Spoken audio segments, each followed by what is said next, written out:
Buat teman-temanku yang baru gabung, bisa cek di playlist untuk urutan videonya. Untuk judul baru, bisa cek juga di playlist channel ini. Bab 485. Hanya ada mereka berdua di asrama siswa yang bekerja saat ini. Satu berada di kamar sementara yang lain di halaman. Xie menggigit bibirnya saat dia berdiri di tengah halaman. Dia mengangkat tinjunya tiba-tiba setelah beberapa saat. Kakak benar. Dalam semua hal, kerja keras menghasilkan peluang sementara pengunduran diri akan menghasilkan keuntungan nol. Petik 1. Dia mengerahkan keberaniannya dan pergi ke pintu asrama Yuanen Yehui. Dia mengangkat tangannya dan mengetuk pintu asrama. Yuanen, aku sudah mencuci pakaianmu dan menggantungnya di halaman. Ingatlah untuk mengambil pakaianmu nanti. Xie berbicara dalam upaya untuk mengeluarkannya. Tidak ada gerakan di ruangan itu. Xie terdiam beberapa saat sebelum dia berbicara lagi. Yuanen, kapten pergi untuk makan. Hanya kita berdua yang tersisa di area asrama. Ada sesuatu yang pribadi yang ingin saya bicarakan dengan Anda, apakah itu baik-baik saja? Petik 2. Pergi. Suara berat Yuanen Yehui bergema dari dalam ruangan. Xie mengangkat tangannya dan mencubit pipinya sendiri untuk mengukur ketebalan kulitnya. Oh, begitu. Lalu, aku akan keluar dan mengatakannya. Sebenarnya, aku benar-benar heran ketika pertama kali melihat tubuhmu. Aku benar-benar tidak melihat apapun dengan jelas pada waktu itu, dan kamu memukuliku dengan cukup namun, saya tahu bahwa Anda adalah gadis yang baik, Anda sangat peduli tentang hal ini. Itu sebabnya saya membersihkan dan merapikan tempat untuk Anda. Saya membantu Anda membersihkan jendela dan saya juga menyapu lantai. Ini karena saya tidak tahu apa lagi yang bisa saya bantu, dan saya hanya bisa melakukan apa yang ada dalam kekuatan saya. Yuanen Yehui sudah berdiri marah ketika dia mendengar Xie mulai berbicara dengannya di asrama. Namun, dia tidak bisa membantu tetapi terkejut ketika dia mendengar bagian selanjutnya dari pidatonya. Setelah itu, aku menyadari bahwa aku mulai terbiasa melakukan tugas-tugas. Seluruh tubuhku merasa tidak enak jika aku tidak membantumu membersihkan dan merapikan tempat itu setiap hari. Aku tidak menyesali apa yang terjadi di masa lalu. Aku tidak akan tahu bahwa Anda adalah gadis yang baik jika saya tidak sengaja mengintip Anda. Anda sangat cantik. Itu akan menjadi kerugian terbesar saya jika saya tidak memiliki kesempatan untuk melihat Anda. Ini bermanfaat bagi saya menderita melalui pemukulan yang Anda berikan kepada saya juga. Petik 2. Lalu, aku perlahan-lahan menemukan bahwa aku tidak terbiasa membantumu membersihkan setiap hari. Sebaliknya, hanya aku yang terbiasa bisa melihatmu setiap hari. Aku akan merasa tertekan pada hari-hari yang saya tidak bisa melihat Anda. Ini sama kali ini. Rencana awal saya adalah berkultivasi dengan baik di rumah selama beberapa waktu sebelum saya kembali untuk memberi kejutan kepada semua orang. Namun, saya menyadari bahwa saya bahkan tidak bisa bertahan lama, satu hari di rumah. Aku terutama rindu kembali ke akademi. Aku akhirnya tahu sebelumnya bahwa alasannya bukan karena aku berkultivasi lebih baik di akademi, tapi itu karena kau di sini. Petik 2. Aku benar-benar minta maaf telah mengintipmu lagi sebelumnya. Namun, aku benar-benar tidak melakukan itu dengan sengaja. Juga, memang benar bahwa aku hanya melirik. Meskipun aku memiliki pandangan yang lebih jelas kali ini dibandingkan dengan waktu sebelumnya, aku benar-benar hanya melihat sepersekian detik itu. Petik 2. Yuanen Yehui tidak bisa lagi menahan diri di kamar. Dia meraung marah, pergi. Xie batuk dan terus berbicara, saya melihat sesuatu yang seharusnya tidak saya lihat. Namun, saya orang yang sangat bertanggung jawab. Itulah sebabnya saya membuat keputusan untuk mengambil tanggung jawab. Menikahlah dengan saya, Yuanen. Jadilah istri saya, apakah itu baik? Ruangan itu menjadi sunyi senyap. Xie bisa merasakan jantungnya berdetak cepat. Dia menelan ludah. Yuanen, lihat, kita agak cocok selama kamu tidak berubah. Aku juga tidak terlalu tampan. Kita masih muda sekarang, tapi kita bisa bertunangan dulu. Aku bisa pulang dan memberitahu keluargaku sekarang. Di masa depan, ketika kita berdua lebih tua, kita akan menikah setelah kita lulus. Aku pasti akan memikul tanggung jawab, aku akan memperlakukanmu dengan baik. Petik 2. Pintu asrama terbuka, dan Yuanen Yehui berjalan keluar dari kamar. Xie melihat senyum dari wajahnya yang menawan. Meskipun matanya agak merah dan bengkak, dia tidak bisa menahan perasaan bahwa senyumnya menakjubkan. Yuanen, Xie maju selangkah. Aku membantumu untuk pergi. Ekspresi Yuanen Yehui tiba-tiba menjadi serius. Dia meraih bagian depan baju Xie tiba-tiba dan menyeret tubuhnya bersamaan saat dia keluar dari ruangan hanya dengan satu langkah. Xie terkejut ketika dia menyadari bahwa tubuh Yuanen Yehui dengan cepat membesar saat dia keluar dari kamarnya. Dia bertransformasi menjadi kera raksasa Titan. Setelah itu, lengannya yang tebal dan kuat meraih bajunya dan mengayunkannya ke depan begitu saja. Suara mendesing. Tubuh Xie langsung dilempar keluar dari asrama oleh Yuanen Yehui seperti bola meriam. Xie terbang langsung ke ujung, sementara jeritannya yang menyakitkan bergema di udara. Tubuh Yuanen Yehui kembali ke keadaan normal. Yuanen Yehui memasang wajah lurus saat dia mendekati jemuran. Satu demi satu, dia menarik pakaiannya yang dicuci oleh Xie. Dia berbalik dan berjalan kembali ke asramanya, dan menutup pintu dengan keras, dengan suara keras terdengar segera setelahnya.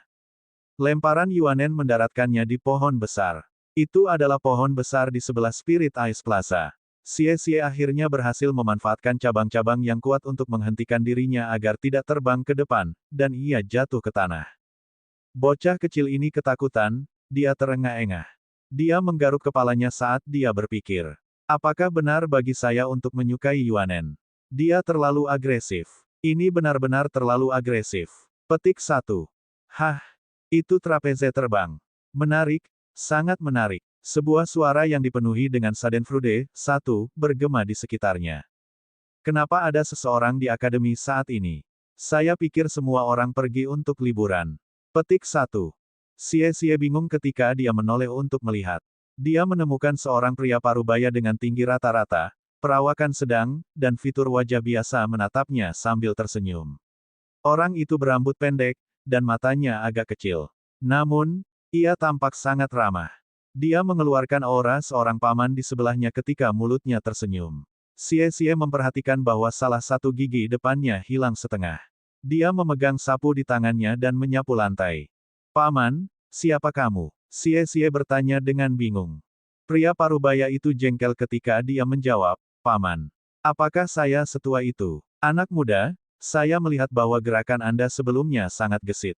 Apakah Anda seorang Master System Agility Soul Master? Xie menjadi bersemangat. Paman, kamu benar-benar pembersih dari Akademi Shrek. Kamu bahkan tahu tentang sistem agility. Pria parubaya itu terkikik. Kau meremehkan orang, bukan? Anak muda, mengapa kita tidak bertaruh? Xie bertanya, apa yang kita bertaruh? Pria parubaya itu menjawab, saya akan berdiri di sini tanpa bergerak. Kami akan menganggap Anda sebagai pemenang jika Anda mampu mengambil sapu saya dari tangan saya. Jika tidak, Anda yang akan kalah. Saya akan menggunakan 10 menit sebagai batas. Petik 2. Xie menggelengkan kepalanya tanpa ragu sedikit pun. Aku tidak bertaruh. Apa yang harus kamu lakukan denganku? Pria parubaya itu berkata, aku akan bertaruh 100 poin kontribusi akademi. Kami, para pembersih, juga memiliki poin kontribusi kami sendiri. Xie terkikik. Paman, kamu hanya memberi saya poin kontribusi gratis dengan bertaruh dengan saya. Saya dapat melihat bahwa tidak mudah bagi Anda untuk menyapu lantai juga.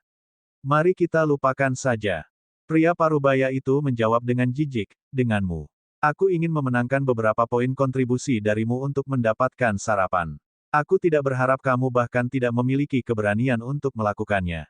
Xie memiliki semangat remaja. Selain itu, taruhan melibatkan keterampilan terbesarnya. Sangat mudah baginya untuk mengambil sapu dari seorang pria yang berdiri tanpa bergerak di tempat yang sama. Baiklah, mari kita bertaruh. Ketika dia mengatakan itu, tubuhnya bergerak dalam sekejap dan tak lama, dia sudah tiba di depan pria parubaya. Dia meraih sapu di tangan pria parubaya itu hanya dengan satu upaya. Dia sudah lama berteman dengan Tang Wulin. Dia telah belajar 1 atau 2 trik licik dari Tang Wulin. Oh tidak, pria parubaya itu berteriak kaget. Genggamannya kendur, dan sapu jatuh. Dia tampak ketakutan. Namun, tangan Xie tidak menangkap apapun. Sapu jatuh di ujung jari pria parubaya itu. Xie mengangkat kakinya dan menginjak sapu ketika dia membungkuk untuk mengambilnya. Pria parubaya itu berbalik, dan sapu itu sepertinya menempel di kaki pria itu. Itu bergerak ke samping entah dari mana, dan sekali lagi, tindakan Xie melewatkannya. Hah, Xie tidak bisa membantu tetapi merasa sedikit terkejut.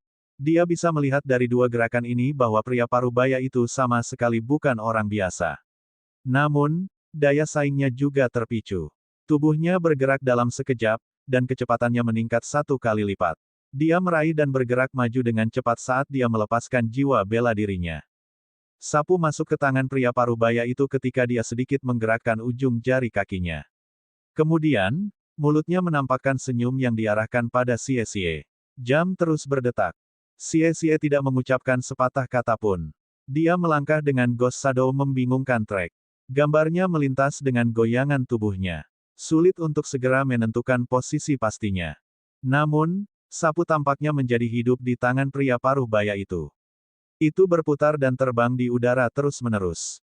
Xie mengakui fakta bahwa gerakannya sudah sangat cepat, tetapi sapu di tangan pria parubaya itu entah bagaimana berhasil menghindari penangkapan dengan sudut yang sulit dipercaya. Pria parubaya itu berdiri di tempat yang sama tanpa bergerak. Satu-satunya bagian tubuhnya yang bergerak adalah bagian di atas pinggangnya. Bab 486. Aku tidak percaya ini, Xie berteriak dan melepaskan keterampilan jiwa ketiganya dengan ayunan tubuhnya. Dia membagi dirinya menjadi klon tambahan. Kedua Xie berdiri beriringan dan berubah menjadi orang yang bertangan empat saat dia meraih pria parubaya itu. Pria parubaya itu tersenyum sambil menatapnya. Tubuhnya mulai bergoyang sedikit, dan gerakannya kecil. Namun, setiap kali Xie berusaha meraih sapu, tangannya akan menembus tembus pandang yang ditinggalkan oleh pria parubaya itu, dan itu tidak menyentuh sapu sama sekali. Bayangan sosok manusia tumpang tindih sekaligus di sisi Spirit Ice Plaza. Keduanya memulai kontes ketidakadilan. Xie menghabiskan seluruh kekuatannya untuk meningkatkan kecepatannya ke level tertinggi. Kontrolnya atas tubuhnya dan klon sempurna dalam setiap aspek saat mereka bergerak dalam ritme. Di sisi lain, sapu tampaknya telah hidup. Tidak peduli seberapa bagus penilaian dan upaya Xie, dia tidak bisa meraih sapu bahkan setelah dia meningkatkan kecepatannya. Xie sudah menyadari bahwa lawan di depannya bukanlah orang biasa pada saat ini. Namun, dia masih menolak mengakui kekalahan. Bagaimana saya tahu tidak ada cara lain jika saya tidak mencoba sampai saat terakhir? Sudah waktunya. Sebuah pop terdengar, dan sapu itu mengetuk tubuh Xie yang sebenarnya dan kepala klon. Xie kesakitan, dan dia harus berhenti bergerak. Dia jelas terengah-engah kelelahan. Dia benar-benar kelelahan setelah tidak melakukan usaha sebelumnya. Pria parubaya itu tidak terburu-buru untuk mengambil bagian taruhannya. Sebaliknya, dia mengajukan pertanyaan. Siapa yang mengusirmu sebelumnya? Ekspresi wajah Xie menegang, dan dia menolak mengucapkan sepatah kata pun. Terus terang, dia merasa agak menantang di dalam hatinya. Ada beberapa kesempatan sebelumnya ketika sapu berada dalam genggamannya. Pria parubaya itu berbicara kepada Xie sambil tersenyum, terlepas dari alasan Anda diusir, sudah pasti keterampilan Anda di bawah harapan saya. Kecepatan Anda, lumayan untuk orang seusiamu. Namun, masih ada beberapa kelemahan dalam keterampilan Anda. Anda juga tidak cukup cepat. Metode Anda cukup bagus, tetapi kecepatan Anda ketika Anda bergerak tidak cukup. Anda lambat ketika bergerak berarti bahwa kemungkinan Anda mencetak hit pada musuhmu rendah, dan itu juga berarti kemampuan menyerangmu tidak cukup kuat. Apakah kau tahu bahwa sebagai master jiwa agility system, kemampuanmu untuk menyerang sebenarnya lebih penting daripada kecepatan? Petik 2. Xie menjawab dengan menantang, kelincahan sebelum serangan. Bagaimana mungkin serangan itu lebih penting?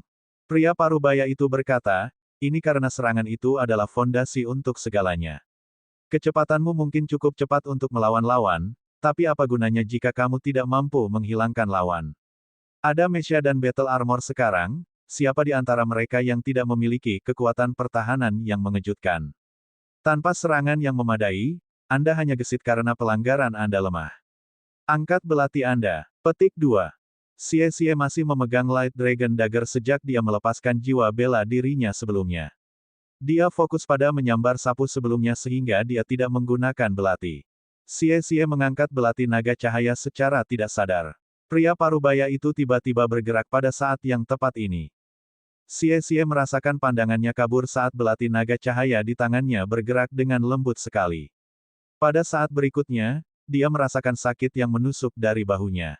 Dia secara tidak sadar menundukkan kepalanya untuk melihatnya, dan mulutnya melebar karena terkejut. Itu adalah sehelai rambut. Rambut yang ditarik kencang. Rambutnya telah menembus belati naga cahaya dan ke bahunya. Bagaimana? Bagaimana ini mungkin? Ini hanya seuntai rambut. Petik 1. Namun, kebenaran itu tepat di depan matanya. Rambut yang ditarik kencang, melembut.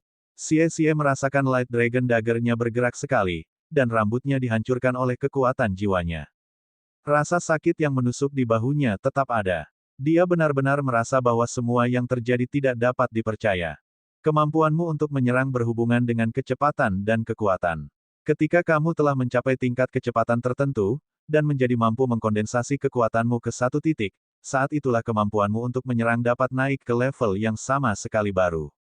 Anak muda, Anda masih memiliki jalan panjang. Petik 2. Pembangkangan di mata Xie menghilang dan sebagai gantinya antusiasme. Bisakah kamu mengajari saya? Pria parubaya mengangkat bahu. Pertama, bayar kerugianmu untuk taruhan. Lalu, aku akan mempertimbangkannya. Baiklah, Xie mengeluarkan kartu iuran akademinya tanpa ragu sedikit pun dan mentransfer 100 poin kontribusi kepada pria parubaya itu. Karena kamu sudah kembali ke akademi sebelumnya, tunggu aku di sini besok pagi. Baiklah, namaku Xie. Aku masih tidak tahu bagaimana aku harus memanggilmu, kata Xie. Pria parubaya itu tertawa. Nama saya Liang Xiaoyu, Anda bisa memanggil saya Brother Liang. Saya memiliki nama panggilan. Saya dikenal sebagai leon-leon kecil di Gunung Barat. Keluarga saya tinggal di sisi barat gunung yang besar. Ada seorang pria yang sangat tampan dari tempat saya di tahun-tahun awal. Dia pergi ke kota sesudahnya dan memalsukan generasi baru penyanyi selebritas. Semua orang di desa memberitahu saya bahwa saya terlihat seperti dia sehingga saya telah menggunakan nama panggilan ini selama ini. Petik 2. Sudut bibir Xie berkedut. Kakak Liang, aku akan berterus terang padamu. Penampilanmu agak berbeda dari definisi tampan. Liang Xiaoyu berbicara dengan santai, ya, bukankah itu sedikit berbeda? Xie melirik kepala Liang Xiaoyu yang sedikit botak. Selain itu, jangan gunakan rambutmu untuk mencolek orang lain lain kali, Brother Liang. Aku bisa melihat bahwa kamu juga tidak sejahtera. Liang Xiaoyu berkata, melayani Anda untuk diusir oleh seseorang. Tang Wulin memutuskan untuk makan di tempat mie yang pernah dibawa Sulisi. Dia sangat menikmati mie, terutama mie daging. Tang Wulin berpesta dengan selusin mie. Seluruh tubuhnya terasa puas dan santai. Dia tidak bisa menahan tawa ketika dia memikirkan Xie dan Yuanen Yehui. Keduanya benar-benar disatukan oleh takdir. Dia tidak bisa diganggu dengan mereka lagi. Mereka perlu menyelesaikan masalah mereka sendiri. Meskipun Xie kadang-kadang tidak beruntung, dia masih mampu memecahkan masalah dengan baik. Hanya ada 2 dari mereka yang tersisa di bagian asrama saat ini sehingga mereka harus dapat menyelesaikan perselisihan dengan lebih mudah. Tang Wulin mengeluarkan komunikator jiwanya dan memutar nomor Wu Zhangkong. Kamu kembali. Suara dingin Wu Zhangkong dapat menenangkan seseorang hanya dalam sepersekian detik bahkan jika dia berkomunikasi melalui komunikator jiwa. Ya, Guru. Aku kembali. Kapan kamu pikir tidak apa-apa bagiku untuk datang dan mengunjungi kamu di pelataran dalam? Tang Wulin bertanya. Hampir separuh waktu sudah berlalu sejak liburan dimulai. Wu Zhangkong menjawab, kamu bisa datang nanti. Masuk ke pelataran dalam secara langsung. Aku akan membantumu memberitahu mereka. Baik. Petik 2. Tang Wulin tidak berani menunda-nunda. Dia bergegas langsung ke pelataran Shrek Academy langsung setelah ia membayar tagihan dan meninggalkan tempat mie. Dia merasa agak bersemangat untuk menguji kekuatannya. Meridiannya telah maju sekali lagi. Selain itu, dia bahkan mendapatkan cincin jiwa esensi darah kedua. Dia belum mencoba skill jiwa yang datang dengan kemampuan baru ini. Dia dipenuhi dengan kegembiraan dan antisipasi pada saat ini. Akan lebih bagus jika itu adalah serangan jarak jauh. Suasana di depan pintu pelataran dalam terasa damai dan sunyi. Jalan yang berliku mengarah ke tempat yang sunyi dan sepi jika dilihat dari luar. Tampaknya siapapun bisa dengan mudah memasuki pelataran dalam. Namun, Tang Wulin mengerti dengan jelas bahwa siapapun yang berpikir seperti itu sepenuhnya keliru. Tempat ini adalah tanah suci bagi orang-orang di sisinya, tetapi itu mirip dengan kolam naga dan gua harimau untuk musuh-musuhnya. Saya ingin tahu bagaimana yang dilakukan Sister Molan. Apakah dia sudah bangun? Perlakuan Roh Kudus Douluo benar-benar kuat. Petik 1. Akan lebih baik jika aku bisa mencapai level itu di beberapa titik waktu. Dia masih bisa mengingat dengan jelas hari dia menyaksikan adegan 6 cincin jiwa hitam dan 3 cincin jiwa merah di tubuh Roh Kudus Douluo. Benar-benar pemandangan untuk dilihat. 3 cincin jiwa ungu mungilnya memang tidak seberapa dibandingkan dengan Roh Kudus Douluo. Udara menjadi lebih segar saat dia melangkah ke pelataran dalam. Udara segar membelai wajahnya, dan itu membuatnya merasa sangat nyaman. Dia menyukainya di sini. Udara lembab pasti berasal dari Danau Dewa Laut. Tang Wulin berjalan di sepanjang jalan yang menuju ke dalam. Dia berputar melewati bagian depan patung yang mewakili leluhur Akademi Shrek dan berjalan ke Danau Dewa Laut. Danau Dewa Laut bersinar di bawah sinar matahari.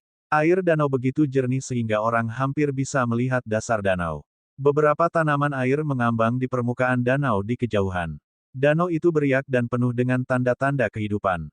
Tang Wulin baru saja memancing komunikator jiwanya untuk memanggil Wu Zhangkong ketika dia melihat sebuah perahu kecil yang memecah ombak datang kepadanya dari Pulau Dewa Laut di Danau Dewa Laut.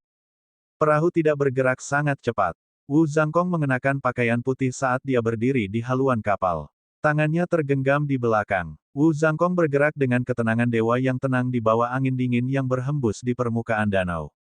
Guru Wu sangat tampan. Pakaian putih itu juga sangat rapi. Petik 1. Tang Wulin tidak bisa menahan diri untuk diam-diam terkagum-kagum. Dia ingin membeli satu set pakaian putih untuk dirinya sendiri di masa depan karena seragam hijau akademi memang ofensif.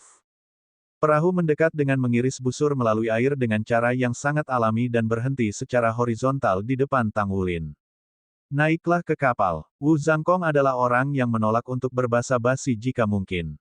Fluktuasi kekuatan jiwa terjadi setelah Tang Wulin naik ke kapal, dan itu meluncur ke arah Pulau Dewa Laut dengan kemauan sendiri. Aku mendengar tentang insiden di kereta jiwa. Apakah kamu menabrak Tuan Roh Jahat? Wu Zhangkong bertanya. Ya. Tang Wulin menanggapi. Wu Zhangkong menjawab, kemampuan Tuan Roh Jahat sangat jahat. Kemampuannya sama sekali berbeda dari Tuan Jiwa biasa. Pastikan untuk ekstra hati-hati jika Anda bertemu dengannya lagi di masa depan. Mungkin juga Anda telah menjadi sasaran oleh organisasi Tuan Roh Jahat ini yang tetap tersembunyi dalam gelap. Jangan meninggalkan akademi dengan terburu-buru. Ingat untuk memberi tahu saya terlebih dahulu sebelum Anda pergi lagi di masa depan. Petik 2. Tang Wulin mengangguk. Guru Wu, aku pasti akan bekerja lebih keras sehingga aku akan menjadi lebih kuat. Aku tidak perlu takut pada Tuan Roh Jahat pada waktu itu. Dia mendidih dengan marah di dalam hatinya saat gurunya menyebutkan Tuan Jiwa Jahat, itu yang benar-benar mengabaikan nilai kehidupan benar-benar pantas dibunuh. Bab 487. Tang Wulin bisa merasakan bahwa udara dipenuhi dengan perasaan hidup yang ajaib saat ia melangkah ke Pulau Dewa Laut. Jiwa bela dirinya adalah Blue Silver Grass, itulah sebabnya ia sangat memahami segalanya. Pohon-pohon yang menjulang berkembang dengan energi kehidupan yang besar dan telah mengalami perubahan-perubahan kehidupan. Dia bertanya-tanya berapa tahun pohon-pohon ini telah hidup. Beberapa pohon yang sangat tinggi dan tegak telah melebihi ketinggian beberapa meter. Pohon-pohon itu mungkin hidup selama 10.000 tahun sejarah. Semua yang ada di Laut Pulau Dewata termasuk tanaman dan pohon dilindungi, bahkan guntur dari langit tidak mampu menghancurkan mereka. Ini adalah kunjungan kedua Tang Wulin. Perasaannya terhadap tempat itu sangat berbeda dari kunjungan pertamanya. Mungkin itu karena kekuatan rohnya telah naik ke peringkat laut roh sehingga dia memiliki persepsi yang lebih baik. Dia bisa merasakan misteri dan kedalaman Pulau Dewa Laut. Tang Wulin menurunkan kapal itu dalam persiapan untuk berjalan bersama Wu Zhangkong ke pulau itu. Tiba-tiba, pikirannya menjadi sedikit terganggu. Dia menoleh dan tanpa sadar melirik ke arah. Dia bisa melihat bahwa ada perahu lain yang sedang menuju ke Pulau Dewa Laut. Ada seorang gadis berdiri di atas kapal. Rambut perak panjangnya berkibar di udara. Dia muncul sekitar usia 13 atau 14 dan mengenakan pakaian olahraga merah, dan wajahnya yang indah terungkap di bawah angin bertiup di permukaan danau. Dia cantik luar biasa. Tang Wulin sudah sangat tampan. Wu Zhangkong bahkan lebih seperti dewa berwajah dingin. Namun, Tang Wulin langsung tertarik pada penampilan gadis itu saat dia melihatnya. Dia benar-benar menakjubkan. Tidak ada satu ons pun ketidaksempurnaan yang terlihat pada wajahnya yang lembut. Dia mirip dengan peri di permukaan danau. Sama sekali tidak ada fluktuasi emosional yang bisa dilihat di matanya yang besar. Matanya ternyata berwarna perak terang. Itu sangat unik. Gadis itu telah mencapai kedewasaan meskipun hanya tampak berusia 13 atau 14 tahun. Dia sudah langsing dan anggun. Kakinya panjang dan lurus sementara rasio sosoknya hampir sempurna. Dia tampak agak muda dan murni, masih dipenuhi dengan tanda-tanda masa muda. Dia benar-benar menakjubkan. Selain itu, Tang Wulin merasakan keakraban yang tak terlukiskan ketika dia memandangnya. Seragam sekolah merah adalah tanda dari pelataran dalam. Apakah dia murid dalam? Namun, saya pikir Su Lizhi dan Ye Xinglan sudah dipindahkan dari pengadilan dalam ke pengadilan luar. Saya pikir dikatakan bahwa seseorang hanya diizinkan memasuki pelataran dalam ketika seseorang menjadi Master Armor Pertempuran satu kata. Mungkinkah gadis ini sudah menjadi Master Armor Pertempuran satu kata? Bagaimana itu mungkin? Petik 1. Hah. Wu Zhangkong sedang berjalan menuju bagian dalam pulau ketika dia menyadari bahwa tidak ada suara langkah kaki mengikutinya dari belakang. Dia berhenti berjalan dan berbalik untuk melihat tepat pada waktunya untuk menyaksikan Tang Wulin menatap dengan bingung. Tubuhnya bergerak dalam sekejap dan kembali ke sisi Tang Wulin. Dia mengangkat tangannya dan mengetuk kepala Tang Wulin sekali. Tang Wulin hanya tersadar ketika dia merasakan sakit. Guru Wu. Tentu saja, Wu Zhangkong juga memperhatikan gadis berambut perak itu. Dia bertanya pada Tang Wulin, apa yang kamu lihat? Tang Wulin menjawab, apakah dia seorang murid batin? Wu Zhangkong mengangguk. Tang Wulin bertanya dengan tak percaya, tapi saya pikir hanya satu kata Master Baju Zirah Pertempuran diizinkan untuk bergabung dengan pengadilan dalam. Saya pikir ini adalah aturan baru. Mungkinkah dia sudah menjadi Master Baju Zirah Pertempuran satu kata? Wu Zhangkong meliriknya. Dia tidak. Dia kasus khusus. Mengapa? Tang Wulin bertanya karena penasaran. Wu Zhangkong berbicara, dia keajaiban paviliun. Paviliun Master hanya menjadikannya sebagai murid tunggal secara alami. Dia adalah kasus khusus. Potensinya tidak perlu dipersoalkan. Dia pasti akan sangat berarti di masa depan. Itu sebabnya Paviliun Master berupaya mengolahnya di Pulau Dewa Laut. Petik 2. Master Paviliun. Master Paviliun Dewa Laut. Bagaimana mungkin Tang Wulin tidak menyadari Paviliun Dewa Laut setelah berada di Akademi Shrek untuk waktu yang lama? Itu adalah organisasi tertinggi di seluruh Akademi Shrek. Tang Wulin pernah bertanya banyak orang tentang keberadaan Paviliun Dewa Laut, namun tidak ada yang memberinya jawaban. Semua orang menjaga rahasia orang itu. Penyendiri Wu Zhangkong juga tidak berbicara tentang keberadaan Master Paviliun. Hanya ada rasa hormat di matanya. Dengan demikian, jelas bahwa orang itu sangat kuat dan terhormat. Ayo pergi. Wu Zhangkong berbalik dan berjalan menuju bagian dalam pulau. Sementara itu, kapal itu sudah masuk ke pantai juga. Namun, itu diparkir di tempat yang berbeda dari perahu Tang Wulin di Pulau Dewata Laut. Gadis berambut perak berjalan dengan langkah cepat ke pulau dan menghilang. Kenapa aku merasa seperti aku pernah melihatnya sebelumnya? Dia merasa sangat akrab. Petik 1. Tang Wulin agak bingung, tapi dia masih mengikuti Wu Zhangkong dengan tergesa-gesa saat mereka berjalan ke Pulau Dewa Laut. Tang Wulin tidak bisa membantu tetapi bertanya ketika dia menangkap Guru Wu, apa nama senior itu dari pengadilan batin? Wu Zhangkong meliriknya. Kamu masih muda. Jangan biarkan kultivasi kamu terganggu oleh hal-hal eksternal. Tang Wulin menjawab dengan menyedihkan, bukan itu yang saya maksud, Guru Wu. Saya hanya merasa bahwa dia terlihat sedikit akrab bagi saya. Wu Zhangkong berbicara dengan datar, seorang pria sering merasa akrab ketika melihat seorang wanita cantik. Tang Wulin tidak berani bertanya lagi setelah menyadari bahwa Wu Zhangkong tidak mau melanjutkan pembicaraan. Dia hanya bisa mengikuti Wu Zhangkong saat mereka berjalan ke Scarlet Dragon Douluo, bangunan kecil Zuoxi. Shen Yi duduk bersila di atas bangku batu untuk bermeditasi di halaman sebelum bangunan kecil. Lapisan udara hijau gelap muncul tidak jelas di sekitar tubuhnya. Tang Wulin dapat dengan jelas melihat bahwa fluktuasi kekuatan jiwa pada tubuh Guru Shen luar biasa kaya dan padat. Itu mirip dengan kolam yang dalam. Rasanya sayang padanya karena itu juga jiwa bela diri tipe tanaman yang dipenuhi dengan tanda-tanda kehidupan. Shen Yi jarang mengungkapkan kekuatannya pada hari-hari biasa. Tang Wulin hanya menyadari bahwa jiwa bela dirinya terkait dengan tanaman merambat, tetapi ia tidak mengetahui secara spesifik. Kekuatannya jelas tidak lemah karena dia bisa menjadi guru di Akademi Shrek. Setidaknya dia adalah Master Armor Tempur dua kata. Wu Zhangkong membawa Tang Wulin saat mereka berjalan ke gedung kecil. Tang Wulin terkejut menemukan bahwa Scarlet Dragon Douluo, Zuoxi ada di ruang tamu. Zuoxi tidak bisa menahan senyum ketika melihatnya. Dia melambai ke Tang Wulin. Tang Wulin buru-buru berjalan maju untuk menyambut kakeknya. Sangat baik. Tidak perlu begitu banyak kebiasaan upacara. Anda baik-baik saja, dan Anda tidak mempermalukan orang tua ini. Zuoxi sangat puas dengan muridnya yang agung ini. Dia telah menyaksikan kompetisi ketika Tang Wulin membawa rekannya untuk bergabung dengan Akademi Insinyur Sun Moon Sol, dan dia telah menyatakan kekagumannya untuk Tang Wulin. Itu benar-benar bukan tugas yang mudah untuk menang dalam kompetisi melawan lawan yang memiliki dua keterampilan fusi martial soul. Selain itu, Roh Kudus Douluo sengaja berbicara tentang kekagumannya yang besar terhadap karakter Tang Wulin kepada Scarlet Dragon Douluo baru-baru ini. Inilah yang paling dibanggakan oleh Scarlet Dragon Douluo. Itulah sebabnya sikapnya terhadap Tang Wulin sangat baik saat bertemu dengannya. Terima kasih atas pujiannya, Grand Teacher. Tang Wulin tersenyum ketika dia berbicara, Grand Teacher, aku sudah menguasai teknik Dragon Shocks the Heavens yang kamu ajarkan kepadaku sebelumnya. Apakah kamu akan mengajariku teknik lain? Tang Wulin mendapat manfaat besar dari Dragon Shocks the Heavens. Dia tidak hanya mendapatkan seperangkat keterampilan bela diri, tetapi dia juga diajari metode pembalikan esensi darah untuk memanipulasi esensi darahnya juga.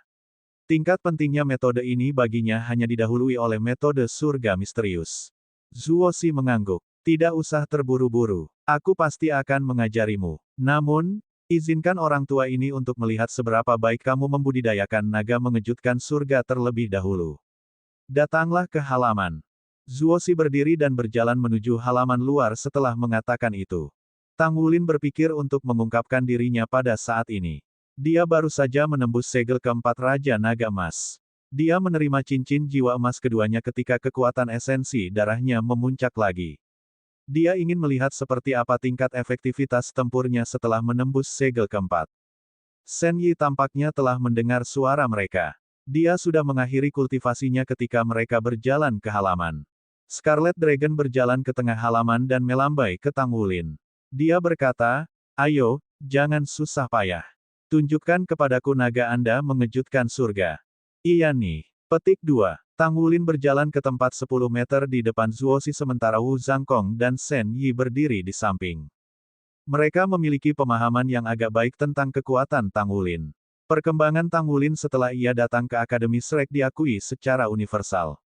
Kekuatannya secara bertahap meningkat setelah menembus 3 cincin jiwa. Pengembangan kekuatan jiwanya mungkin tidak dianggap luar biasa di kelasnya, tetapi efektivitas tempur terintegrasi dan kepemimpinannya jauh melebihi mayoritas siswa. Bab 488. Satu-satunya masalah yang dia hadapi adalah kecepatan peningkatan kekuatan jiwanya sangat lambat karena pengaruh Blue Silver Grass. Ini mungkin bisa menjadi kondisi yang membatasi baginya di masa depan. Dia masih perlu mengamati selama beberapa tahun karena dia masih muda. Jika penanaman kekuatan jiwanya tidak menunjukkan kemajuan yang jelas pada usia 18 tahun, ia perlu menggunakan beberapa metode lain. Adapun masalah Tang Wulin memasuki pengadilan dalam, mereka tidak khawatir sama sekali dalam kenyataan. Fakta bahwa Tang Wulin adalah pandai besi peringkat 5 termuda dalam sejarah seluruh benua sudah cukup untuk memberinya masuk ke pengadilan dalam. Itu jelas bukan masalah yang sulit baginya untuk mendapatkan satu set baju tempur satu kata dengan kemampuan penempaan yang kuat. Dia bahkan mampu menyelesaikan penempaan sekering sekarang. Tang Wulin menarik napas dalam-dalam, dan suara raungan naga muncul dari tubuhnya segera. Meridiannya mengalir saat ia melingkari kekuatan jiwanya dengan cepat dengan teknik Golden Dragon Shocks the Heaven. Esensi darah di tubuhnya melonjak ke depan. Lurik emas dengan cepat muncul di seluruh tubuh Tang Wulin. Lengan kanannya bengkak ketika sisik keemasan menutupi kulitnya. Cakar naga emas muncul sementara sisik naga emas menyebar sampai ke lehernya dan melindungi seluruh lehernya. Wu Zhangkong sangat memperhatikan Tang Wulin. Dia tidak bisa lebih akrab dengan transformasi di tubuh Tang Wulin ketika dia menggunakan kekuatan esensi darah. Dia tidak bisa membantu tetapi terkejut ketika dia melihat sisik muncul di leher Tang Wulin. Mungkinkah meridian Tang Wulin mengambil langkah lain? Sementara itu, 2 cincin jiwa emas naik dari kaki Tang Wulin. Tubuhnya menjadi sedikit lebih tinggi dalam prosesnya. Kekuatan yang stabil seperti gunung berkumpul dengan cepat. Suara esensi darah yang mengalir di dalam tubuh Tang Wulin bahkan bisa dengan jelas didengar oleh Wu Zhangkong dan yang lainnya. Mata Tang Wulin segera berubah keemasan disertai dengan naga emas mengejutkan pembalikan esensi darah surga. Udara yang berputar-putar di sekitar tubuhnya juga tumbuh lebih kuat dan lebih kuat, menyebabkan mata Scarlet Dragon Douluo menjadi cerah dengan segera. Penilaiannya tentang Tang Wulin sudah sangat tinggi. Namun, dia hanya menyadari bahwa anak muda ini bahkan lebih kuat daripada perkiraannya ketika dia melepaskan kekuatan esensi darahnya. 2 cincin jiwa emas. Hanya ada satu tadi, kan? Metamorfosis dalam meridiannya benar-benar menyeluruh. Bahkan ada kesinambungan dengan apa yang dulu dimiliki. Petik 1. Sebuah cahaya keemasan berkedip di mata Tang Wulin. Tinggi badannya meningkat hanya sesaat ketika cincin jiwa emas pertama muncul. Kemudian, tubuhnya tiba-tiba menjadi besar ketika lurik emas di tubuhnya berubah menjadi sisik emas. Meskipun sisiknya tidak setebal dan seberat timbangan emas yang sebenarnya, itu masih merupakan lapisan sisik halus. Segala sesuatu yang lain selain wajahnya ditutupi oleh sisik. Itu adalah tubuh naga emasnya. Kekuatan esensi darah tumbuh lebih kencang dan lebih kuat di bawah amplifikasi tubuh naga emasnya. Segera setelah itu, cincin jiwa emas kedua di tubuh Tang Wulin cerah. Dia ingin mengambil kesempatan ini untuk menguji kekuatan apa yang datang dengan cincin jiwa esensi darah kedua ini. Dentang. Suara renyah logam bergema dari tubuh Tang Wulin. Segera setelah itu, sisik emas di seluruh tubuhnya langsung cerah dan tiba-tiba berubah menjadi emas cerah. Setiap sisik itu mirip dengan cermin kecil yang berkilauan dengan kecemerlangan yang mempesona. Apa ini? Zuoxi, Wu Zhangkong, dan Shen Yi tertegun. Kemampuan macam apa ini? Bagaimana skala Tang Wulin tiba-tiba menjadi lebih cerah? Jangankan mereka, bahkan Tang Wulin sendiri belum memahami keterampilan apa yang datang dengan cincin jiwa esensi darah keduanya. Itu tentu bukan kemampuan jarak jauh. Kekuatan esensi darah di tubuhnya tidak mengalami perubahan saat dia menggunakannya. Kekuatannya tidak ditingkatkan. Sebaliknya, sebagian besar dikonsumsi sebagai gantinya, dan itu mengakibatkan melemahnya naga emas asli mengejutkan surga. Apa yang membuat Tang Wulin bahkan lebih terdiam adalah bahwa timbangan emas berkilauan itu hanya berkilauan selama sekitar 2 detik sebelum mereka kembali ke keadaan semula. Tidak ada perubahan lain yang muncul setelahnya. Apakah ini keterampilan jiwa kedua yang datang dengan cincin jiwa esensi darah? Mungkinkah ini adalah keterampilan yang mempesona? Sama seperti bagaimana burung merak jantan mengipasi bulunya untuk menarik burung merak betina. Apakah ini hanya tampilan yang mempesona? Kilau sesaat agak bagus, tapi apa tujuannya? Tang Wulin merasa hancur. Dia merasa ingin menangis pada saat ini, tetapi dia tidak bisa menangis. Cincin jiwa keduanya yang sudah lama dinanti-nantikan akhirnya muncul. Dia masih bisa menerimanya jika itu bukan kemampuan serangan jarak jauh. Namun, secara tak terduga ternyata itu adalah kemampuan yang tidak berguna. Dia merasa seperti jika dia bisa menanggung ini, maka tidak ada yang tidak bisa dia tahan. Namun, dia tidak bisa menghentikan Dragon Shocks the Heavens ketika Grand Teacher masih memeriksa kemampuannya. Untungnya, kekuatan esensi darah di dalam tubuhnya telah meningkat secara signifikan setelah ia menembus segel keempat. Suara raungan naga bergema, dan kepala naga emas muncul di depan tubuhnya mengikuti gerakan telapak tangannya yang mendorong keluar. Kepala naga itu tampak lebih jernih dari sebelumnya.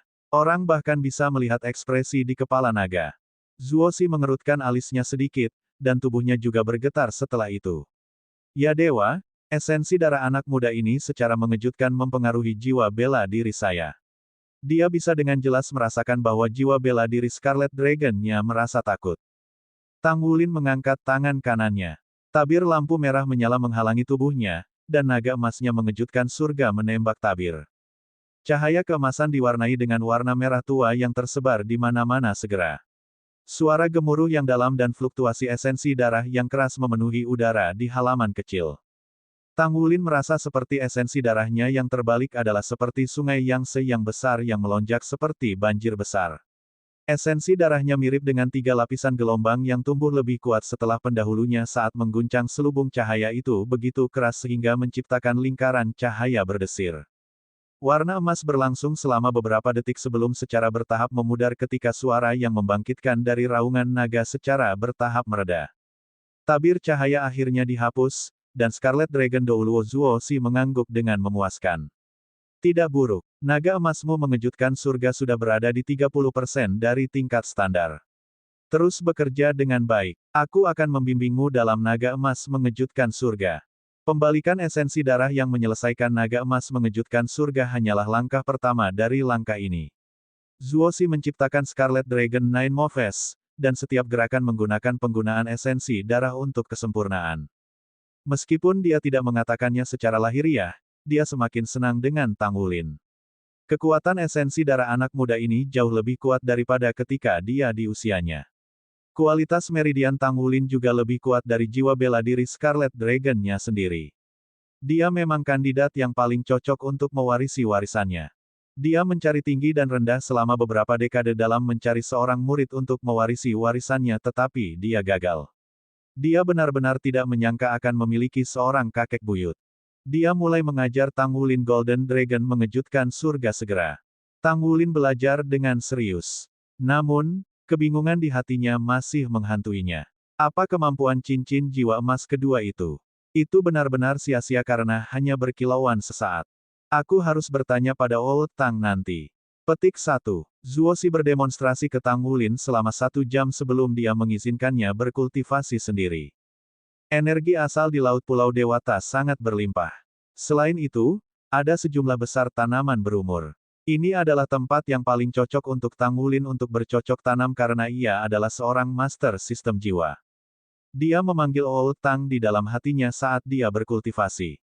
Tang Wulin bahkan lebih bingung. Old Tang tidak menanggapi. Sepertinya dia tertidur lagi. Mungkinkah Old Tang mogok? Tang Wulin merasa sedikit tidak berdaya. Tidak apa-apa. Jika dia mogok, maka jadilah itu. Saya akan perlahan mencari tahu di masa depan. Petik 1. Dia mencoba mengaktifkan keterampilan cincin jiwa kedua beberapa kali lagi. Namun, benar-benar tidak ada perubahan lain selain sisiknya yang berkilauan selama 2 detik. Baik serangannya maupun kekuatan dan esensi darahnya menjadi lebih kuat juga. Selain itu, konsumsinya 1 kali lebih tinggi daripada tubuh naga emas. Keterampilan ini tidak hanya tidak efektif dalam meningkatkan kekuatannya ketika dia menyerang, itu juga mengkonsumsi sejumlah besar kekuatan esensi darahnya. Ini adalah kasus kerugian melebihi keuntungan. Dia benar-benar terdiam. Tang Wulin bermasalah. Untungnya, dia memiliki naga emas mengejutkan surga untuk dia latih. Dia sekarang memiliki pemahaman yang jauh lebih dalam tentang naga emas mengejutkan surga di bawah bimbingan Zuozi. Dia berkultivasi terus-menerus sampai kegelapan turun dan tak lama, akhirnya makan malam. Seperti yang diharapkan Tang Wulin, kakeknya telah menyediakan makanan untuknya. Makanan di atas meja sangat mewah.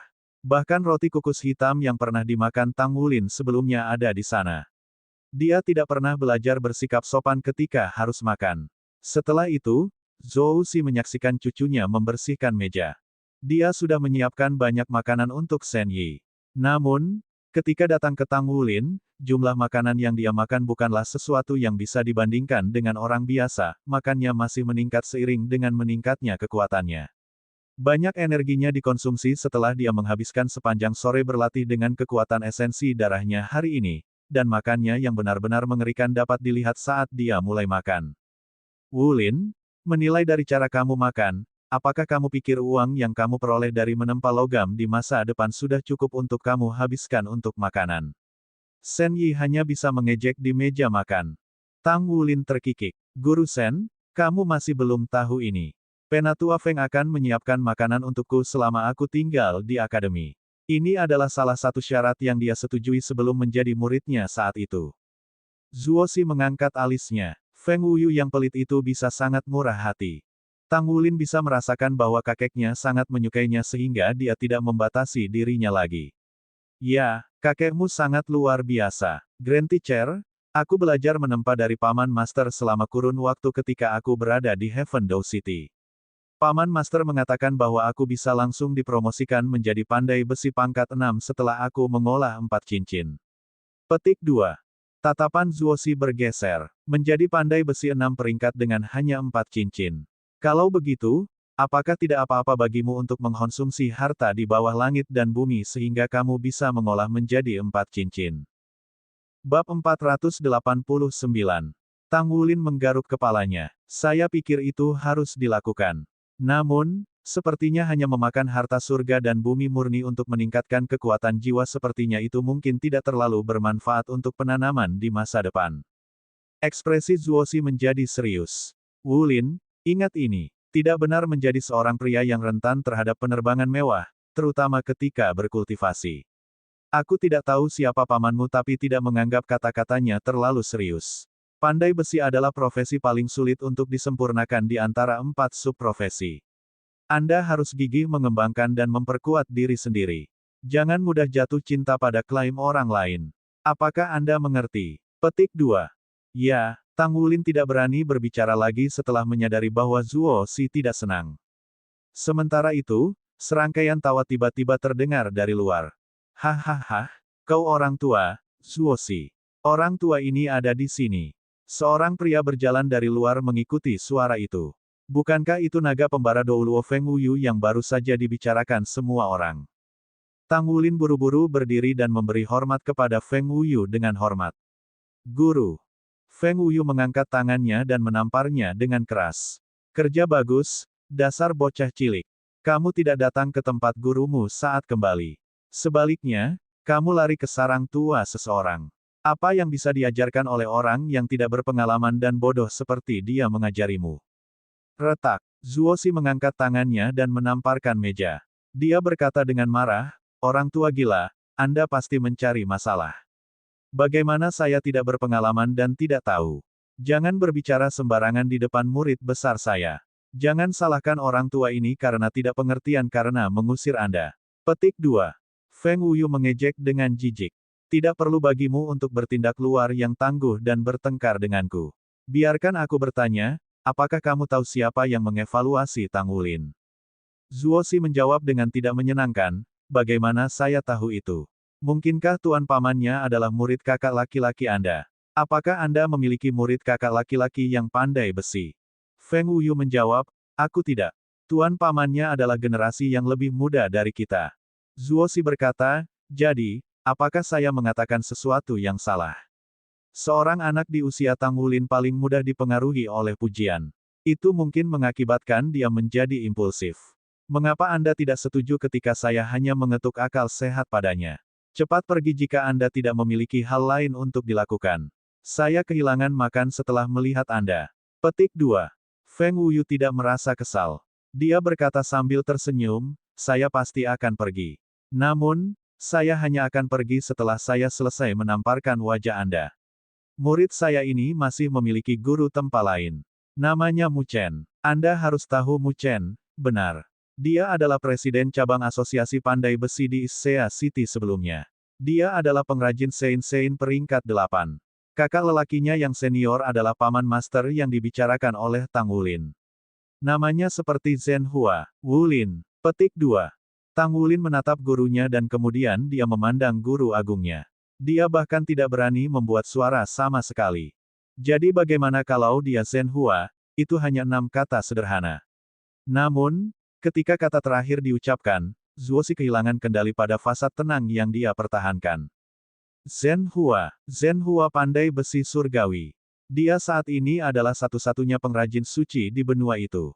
Jika evaluasinya tentang pandai besi tidak akurat, lalu siapa lagi yang mampu mengevaluasi secara akurat?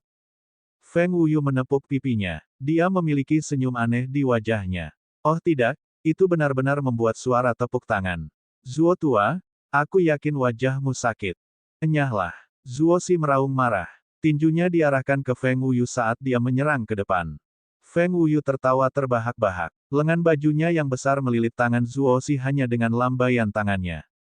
Kedua pria itu saling bertukar gerakan dan mulai bertarung di meja makan. Tang Wulin telah melarikan diri ke ujung sejak awal. Lebih aman bagi iblis kecil seperti dia untuk bersembunyi jauh ketika makhluk abadi bertempur. Jangankan dirinya sendiri, bahkan Shen Yi dan Wu Zhangkong juga mundur.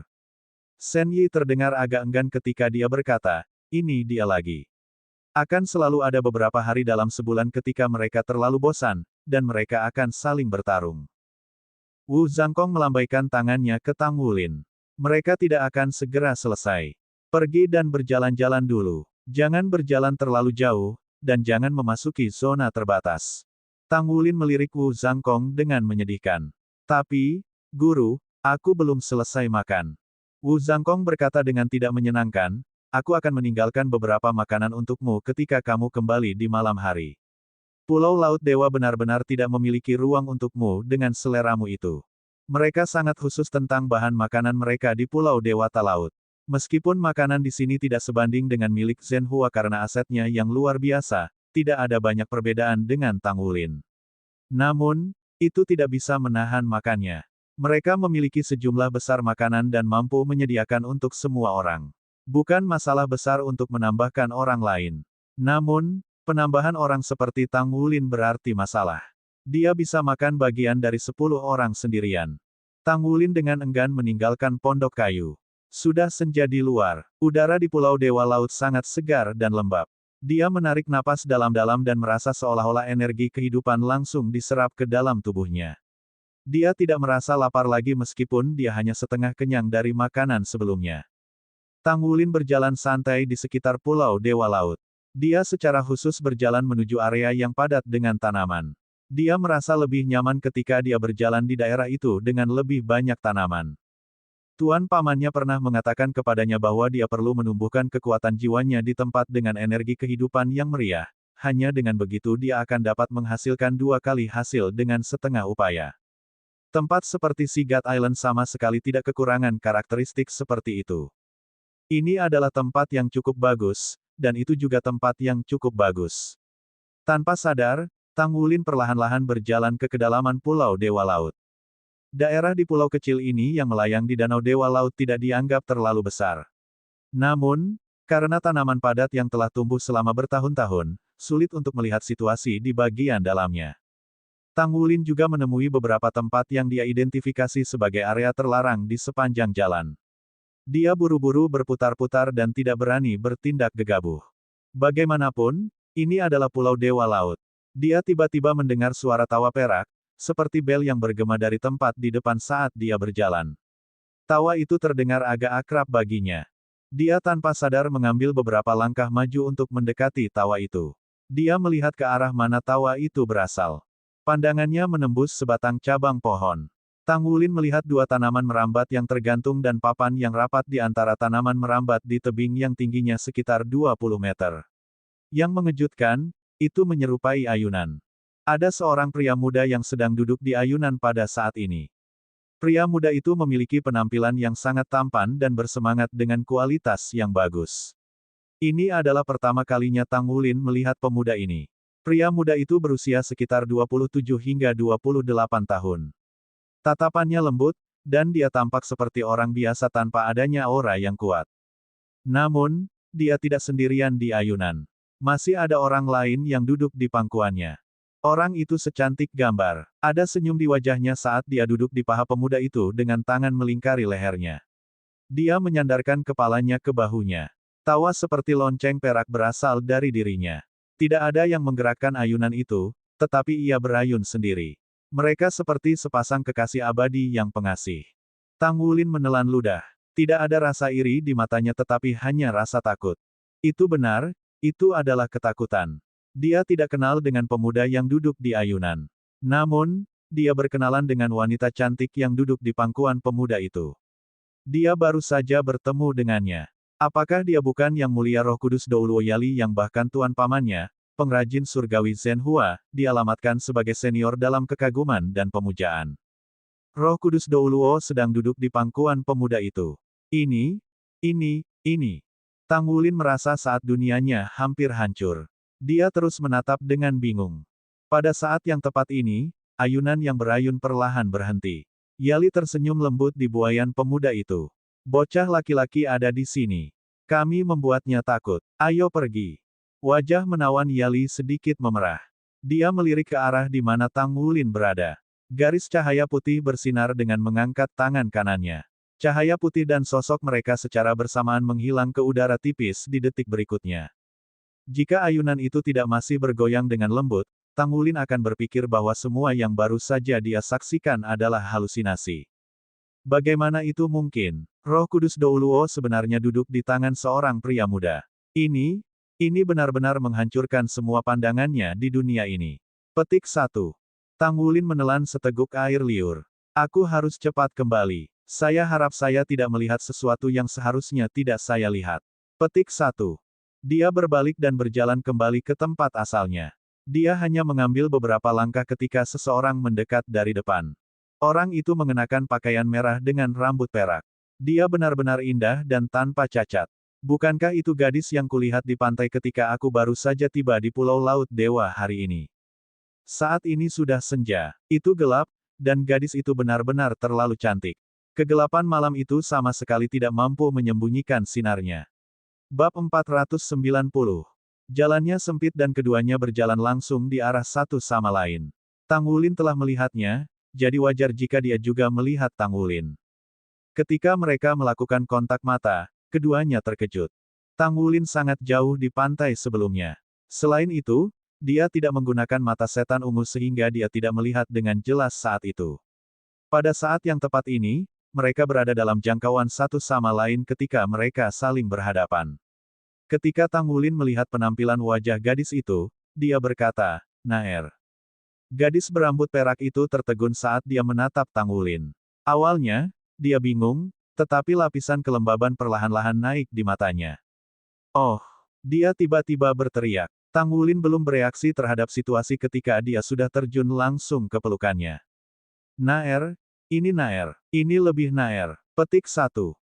Jantung Tang Wulin bergetar. Tidak terpikir olehnya bahwa dia akan menemukan seseorang yang hilang secara kebetulan setelah bepergian jauh untuk mencari dia.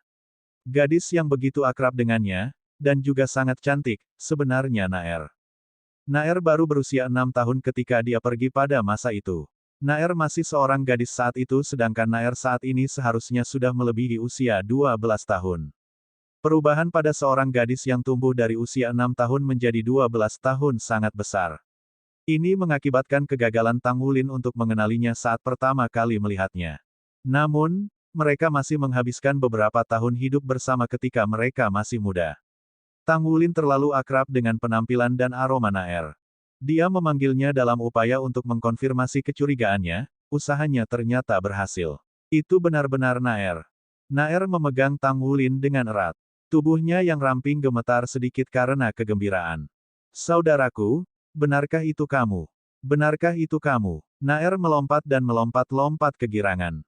Tingkat kegembiraan Tang Wulin tidak kurang dari miliknya. Dia hidup dari satu tempat ke tempat sendirian di luar selama ini.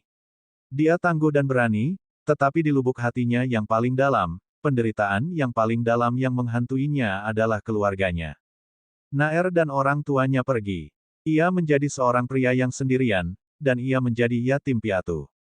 Pada saat ini, dia akhirnya bertemu Naer lagi. Kakaknya sudah kembali. Apalagi yang bisa membuatnya lebih bahagia dari ini? Naer benar-benar dewasa. Sosoknya ramping dan ramping. Dia bukan lagi gadis kecil yang gemuk dan cantik. Tingginya sudah melebihi 1,6 meter. Dia adalah gadis berumur 12 tahun yang terlihat seperti berusia 13 atau 14 tahun. Yang paling penting, dia masih ingat dia, kakaknya sendiri. Kegembiraan kedua orang itu sedikit demi sedikit menjadi tenang setelah beberapa saat. Naer melirik Tang Wulin dengan wajah penuh kejutan. "Saudaraku, mengapa kamu di sini?" Tang Wulin menjawab, "Saya seorang siswa pengadilan luar Akademi Shrek. Bagaimana dengan Anda? Saya belajar dari Guru Wu bahwa Anda adalah murid Master Pavilion Dewa Laut. Saya pikir jiwa bela diri Anda tidak bangun pada awalnya." Naer menghapus air mata di matanya. "Saudaraku, ceritakan padaku tentang dirimu dulu.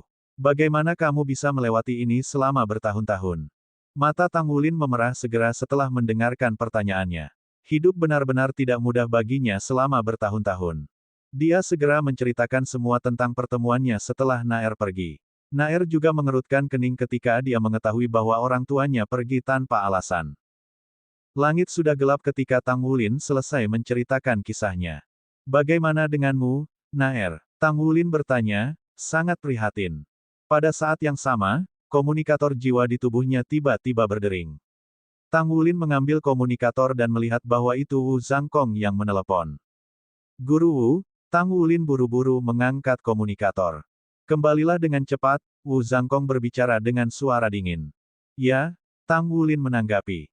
Dia benar-benar berharap bisa mengobrol dengan Naer sepanjang malam. Namun, ini adalah Pulau Dewa Laut. Itu adalah tempat paling suci di Akademi Shrek. Naer, aku harus pergi sekarang. Kakekku adalah Yang Mulia Scarlet Dragon Douluo Zuoshi. Aku akan menetapkan waktu bagi kita untuk bertemu besok. Apakah menurutmu tidak apa-apa bagiku mendengarkan ceritamu?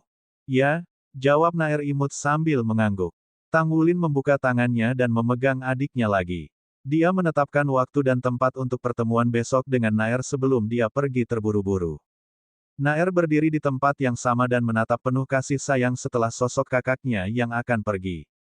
Dia menyaksikan bayangan Tang Wulin berangsur-angsur menghilang, dan dia hanya bisa cemberut ketika dia bergumam pada dirinya sendiri, saudaraku. Tang Wulin kembali ke gedung kecil Zuoshi. Wu Zhangkong tidak berbicara dengannya tentang hal tertentu. Dia hanya memberinya izin untuk beristirahat lebih awal. Selama bertahun-tahun, Tang Wulin tidak pernah kehilangan tidur sejak ia mulai berkultivasi. Namun, tidur sepertinya menghindarinya malam ini. Dia bahkan tidak bisa memasuki kondisi meditasi. Dia tidak bermimpi bahwa dia akan bertemu Naer di Shrek Academy, dan terlebih lagi, di Pulau Dewa Laut. Yang mengejutkan, Naer telah menjadi pewaris resmi Master Dewa Pavilion Laut. Dia harus menjadi yang pertama di antara siswa Akademi Shrek. Naer juga mampu menjadi guru jiwa. Tang Wulin benar-benar bahagia untuknya dari lubuk hatinya. Namun, dia tidak mengerti bagaimana Naer, yang jiwa bela dirinya bahkan tidak terbangun saat itu, tiba-tiba menjadi begitu kuat. Munculnya Naer memicu kerinduannya akan orang tuanya. Ayah, ibu, aku menemukan Naer, tetapi di mana kalian berdua? Keesokan paginya, Tang Wulin terus menumbuhkan naga emas mengejutkan surga di bawah bimbingan Zuoshi. Dia akhirnya mendapatkan kembali semangat setelah semalam merenung. Namun, dia masih sangat khawatir tentang pertemuannya dengan Naer di sore hari. Pada saat Tang Wulin tiba di tempat mereka bertemu kemarin, Naer sudah ada di sana menunggunya. Tang Wulin menatap mata perak Naer dan bertanya, Naer, warna matamu berbeda dari masa lalu.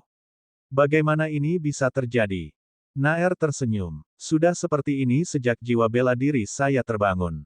Saudaraku, aku sangat menyesal telah pergi tanpa mengucapkan selamat tinggal pada saat itu. Anggota keluargaku yang menemukan aku, dan mereka membawaku pergi. Tang Wulin merasakan sentakan di hatinya.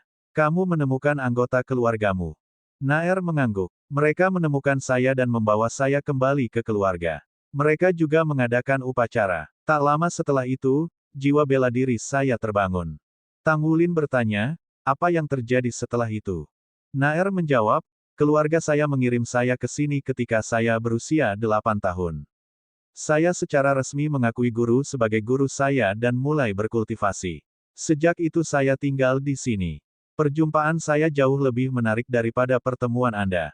Saya benar-benar kehilangan kamu. Tang Wulin bisa merasakan bahwa ada sesuatu yang Naer sadar sembunyikan darinya. Namun, ia memilih untuk tidak bertanya terlalu banyak. Tidak perlu baginya untuk meminta terlalu banyak. Karena Naer dibawa pergi oleh keluarganya, apapun yang terjadi tentu berkaitan dengan anggota keluarganya. Senang sekali kau menemukan keluargamu. Aku juga sangat merindukanmu. Naer melangkah maju dan memegang tangan Tang Wulin atas kemauannya sendiri. Dia menekankan telapak tangannya ke pipinya yang lembut dan lembut ketika dia dengan lembut bertanya, saudaraku, kapan kamu akan membelikanku sesuatu yang enak untuk dimakan? Itu hanya kalimat sederhana namun hati Tang Wulin meleleh seketika. Kakak akan membawamu untuk membeli beberapa sekarang. Apakah itu baik-baik saja? Ya, Naer terkekeh. Tang Wulin menarik tangan Naer saat mereka langsung menuju ke danau. Dia meminta izin Wu Zhangkong untuk pergi pada sore hari, dia telah mengatakan kepadanya bahwa dia memiliki beberapa masalah untuk diatasi. Mereka naik perahu. Ada dayung di atas kapal. Tang Wulin memastikan Naer duduk dengan baik sebelum dia mendayung perahu. Perahu kecil itu meluncur di permukaan danau dan langsung menuju ke pantai. Naer duduk di kapal. Dia menggunakan tangannya untuk menopang pipinya saat dia menatap Tang Wulin dengan senyum manis dan indah di wajahnya. Tang Wulin melirik ke arahnya. Senyum terukir di wajahnya juga. Dia merasa hangat dan tidak jelas di hatinya ketika dia melihat adiknya.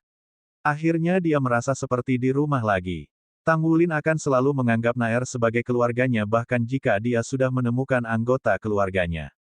Mereka pergi ke darat. Tang Wulin membawa Naer saat mereka meninggalkan pelataran dalam. Tang Wulin telah belajar di Akademi Shrek selama 1 semester. Dia sedikit akrab dengan Shrek City sehingga dia membimbing Naer saat mereka langsung menuju ke jalan camilan favoritnya. Sementara itu, di pelataran luar Akademi Shrek. Di luar asrama siswa yang bekerja. Kecepatan absolutmu masih terlalu lambat. Lagi pula, kamu harus memperhatikan metodemu saat menggunakan kekuatanmu. Kamu harus menggabungkan kecepatan menjadi kekuatanmu. Tangan dan tubuhmu harus satu ketika kamu menyerang. Ini adalah apa yang kami sebut, satu dengan pedang. Hanya dengan melakukan itu Anda akan dapat membanjiri kecepatan ke serangan Anda. Petik 2. Setiap kali kamu menyerang, jika kamu ingin membunuh instan, kamu harus menggabungkan semua kemampuan menyerangmu menjadi serangan.